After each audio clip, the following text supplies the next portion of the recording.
सुरुवात त बधाईबाटै दिन चाहन्छु। 100 दिन क्रस हुँदाखेरिसम्म राम्रै कामहरू, राम्रै थालनीहरू भइरहेछ भन्ने सुन्दैछु नेपालमा पनि। त्यस्तै नै भइराखोस्। तर एउटा यो ऐतिहासिक ठाउँबाट उभिएर यो प्रसारण गर्दाखेरि चाहिँ केही अनुरोध र केही सावधानी पनि राख्नुहोस् भन्न चाहन्छु। स्पेसली अहिलेको सरकार र स्पेसली 3 जना जसको नाम लिएँ मैले। उहाँहरूले चाहिँ अरूमा हजुरहरू धेरै नै अब्बल नै र जानकारी राख्नु नै भएको छ।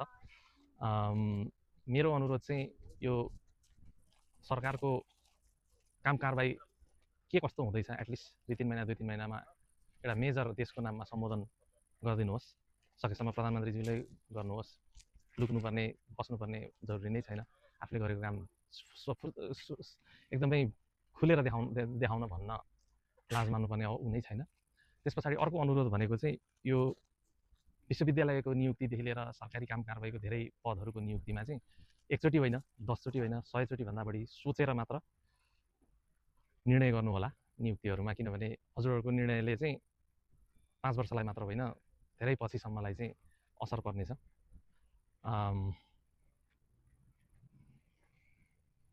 नियुक्ति जसलाई गरिन्छ उहाँहरूको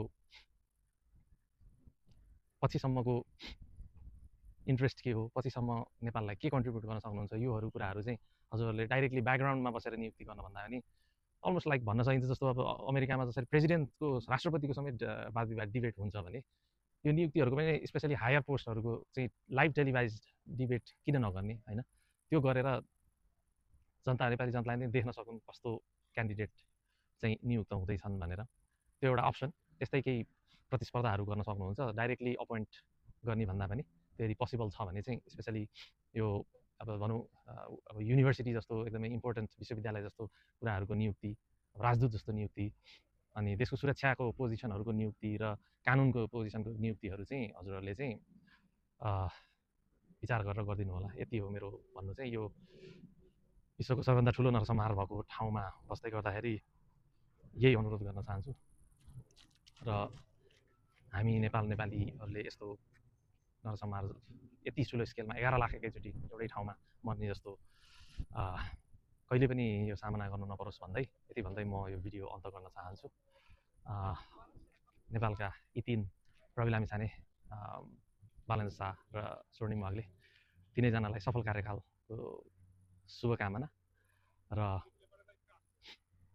हामी सबैजना नेपालीहरूलाई चाहिँ नमस्कार। यति भन्दै म चाहिँ यो भिडियो टुङ्ग्याउन चाहन्छु। नमस्कार, जय नेपाल, जय श्री पशुपतिनाथ।